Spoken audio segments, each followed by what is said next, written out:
Yoga for Healing Warriors. We're already tapped in. I shuffled the decks, and as usual, I love looking at the bottom, and one fell on the floor, so that was also a cue to me. Those are usually things they don't want you to know or behind the scenes deeply. We have Egyptian blood and social media and necromancy. So something dealing with a wizard and sorcery.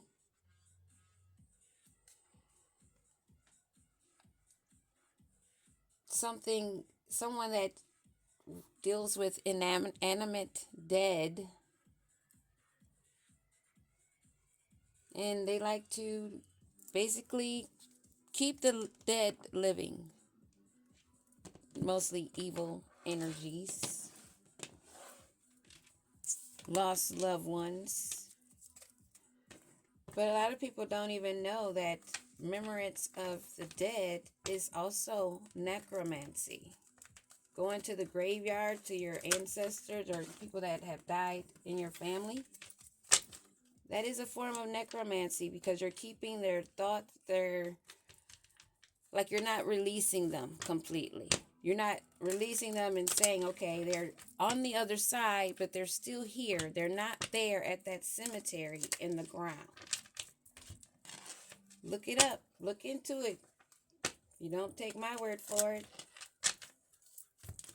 I'm just here to shed a little light on what I know, what I've learned on my journey. That's why I have these cards that I made up. And I'm using this other deck. It's called Path of Shadows that I've added a few cards that fit. That's been along this story. Although I had put these cards away, thinking that I wouldn't have to use them any longer.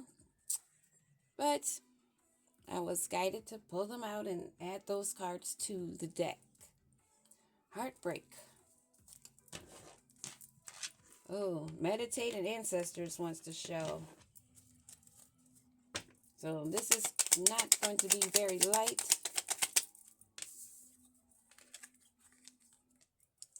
Your first eye is popping.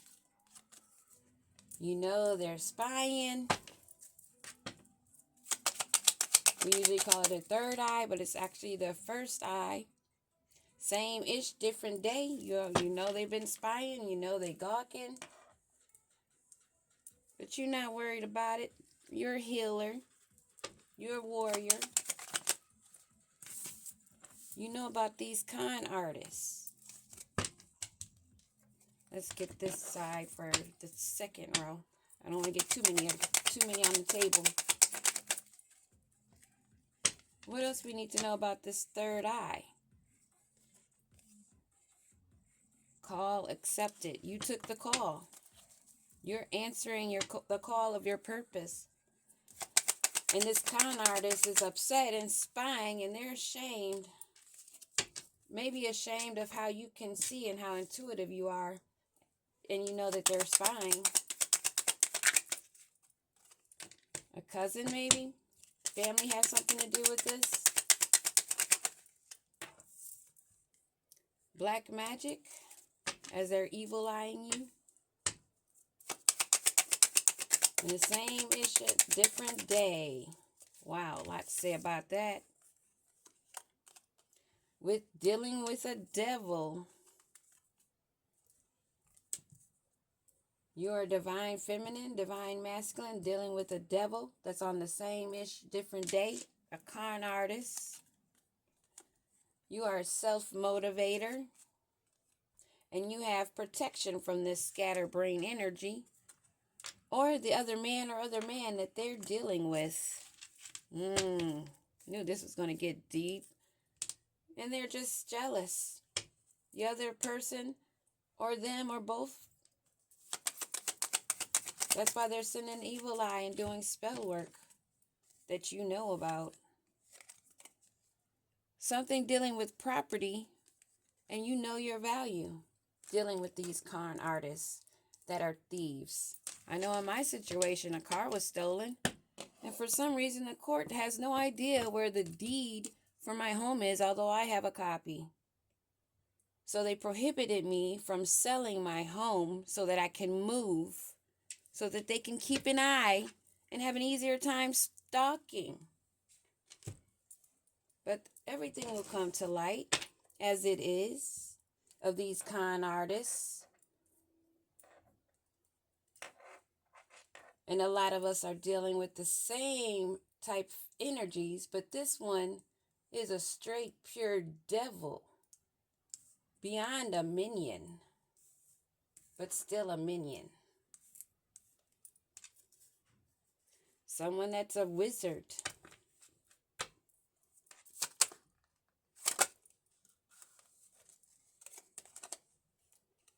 An emperor. So this devil is posing as an emperor with this self-molded person that's not concerned about their spell work or whoever else they're seeing. This pretend emperor, what do we need to know about this pretend emperor? A stalker, a hater, a wannabe. Not a king bee or queen bee. This may even be the same as a different day of a so-called divine feminine that's actually a devil. That's in her emperor energy, wanting to have control. An absurd emperor, an emperor in reverse most likely, that may be intimidated by your self-motivation and how you have this protection. And they see you as being competition as the other woman or the other man. It can go different ways. I see it all here. But either way, they're con artists and they're coveting what you have. And because you know your value, they're jealous. Third eye popping and they're ashamed. The creator is ashamed of this divine feminine, supposed to be empress, that is not letting go, not open-minded, not seeing that a little piece in a cosmic puzzle of the universe only reveals its secrets if you dare to dance in the starry dazzle of the sky. I added that last part. They're not able to take a risk on themselves because they're low confidence. Even the creator is popping out saying that they are ashamed. Or it even can go that your first eye is popping and it's a shame.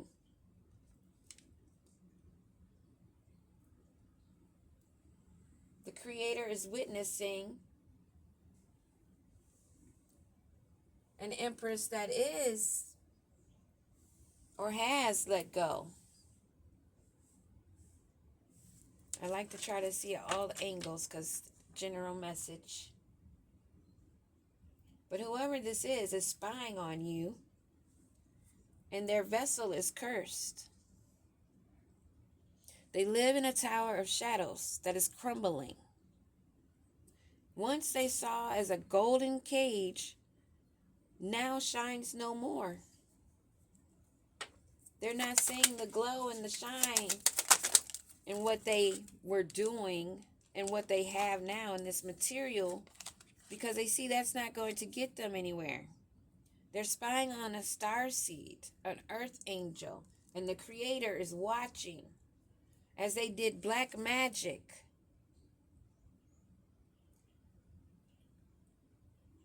This card represents a Gargon. The monster they feared, now I've become, still seeking for revenge for my cold heart of stone. They wanted this empress or this, whoever they're stalking, whoever it is, it's a divine empress or divine emperor. It's someone with some talents, some gifts, because the devil doesn't go into empty houses. They're protected because this is also a protection card for me.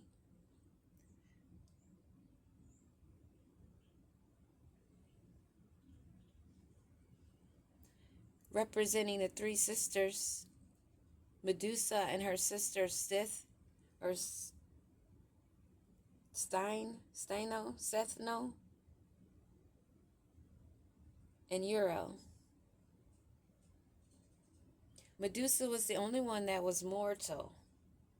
The other two were immortal. It almost reminds me of a Cinderella story.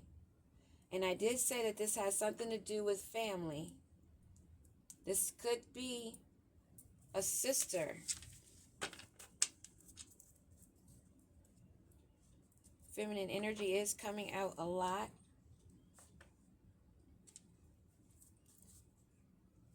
This imposter.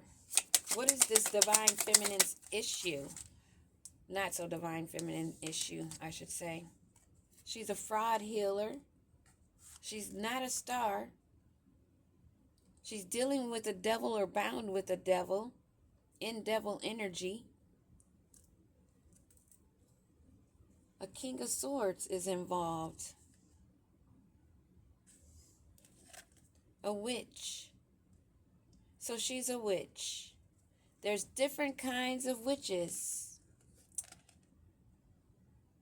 And this right here would most likely be like a red witch. Somebody that's jealous, covet others' property. Physical or spiritual property. That is stalking with an emperor, a King of Swords. That's also a hater. So this is a couple. This is the other woman, a witch, that's mad because you're protected. What are these stalkers trying to do?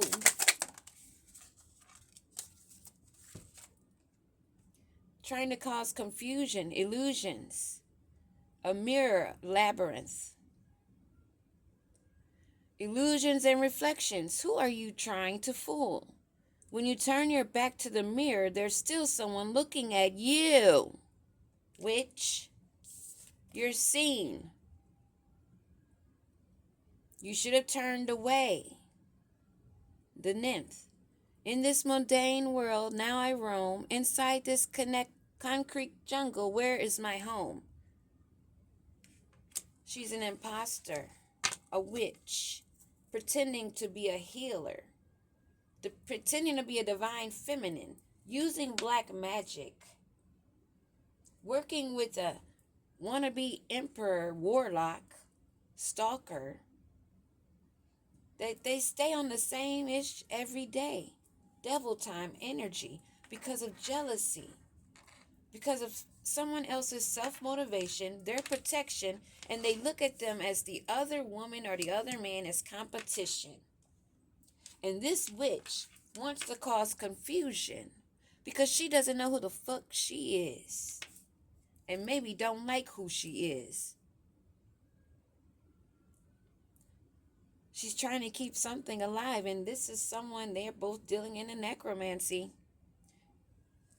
Between the ancient past and the modern world, is there any place where I belong? They both feel like misfits.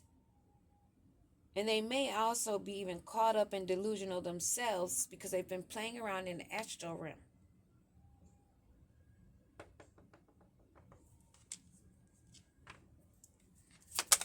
And they're con artists that steals others' property, especially those who know their worth. And they have a fear of failing in this. They have a fear of falling on their head, even though they have repeated it. The fall keeps repeating on my head. The eternal obstacle between me and the next step. They are stuck. They can't complete this mountain they're trying to climb. They need to abandon this circus. What they saw as golden opportunity is not a golden opportunity. It was a mirage. The mirage that the Creator set up because they're ashamed of your behavior. Your ancestors are ashamed of your behavior. We already know there's a divine, fake, feminine fraud healer that's on devil time dealing with a King of Swords emperor. They're both stalkers and haters. This one is a witch, most likely a red, jealous, evil, conniving, bitter bitch witch that's confused herself in the labyrinth of lies and tricks and spells, because this is the time that it's coming right back. There's no amount of spiritual baths or sage or whatever you try to use that's going to help save you, because the Creator is the one in charge, and He created all that you want to try to use to protect yourself. So how is that going to work? Huh?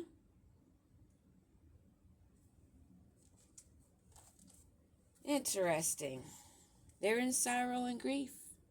They're depressed because they're seen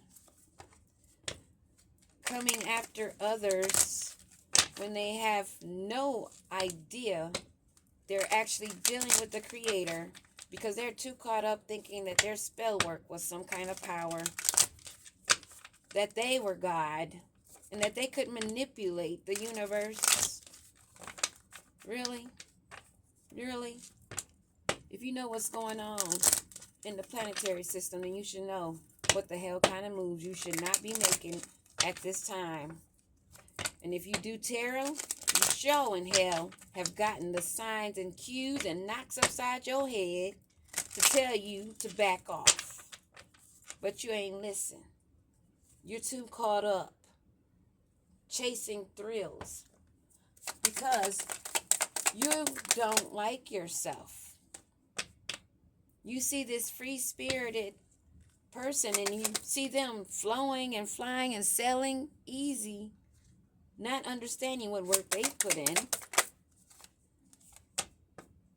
And you're mad because they can ghost someone that someone codependent can't ghost. You want to be invisible, but you're not. You're seen. And this is the finale. Farewell. This is your closure. And you've affected your whole family. You've affected the growth of your lineage. And that's as long as I like to be in this energy. It really sucks. Peace out, warriors.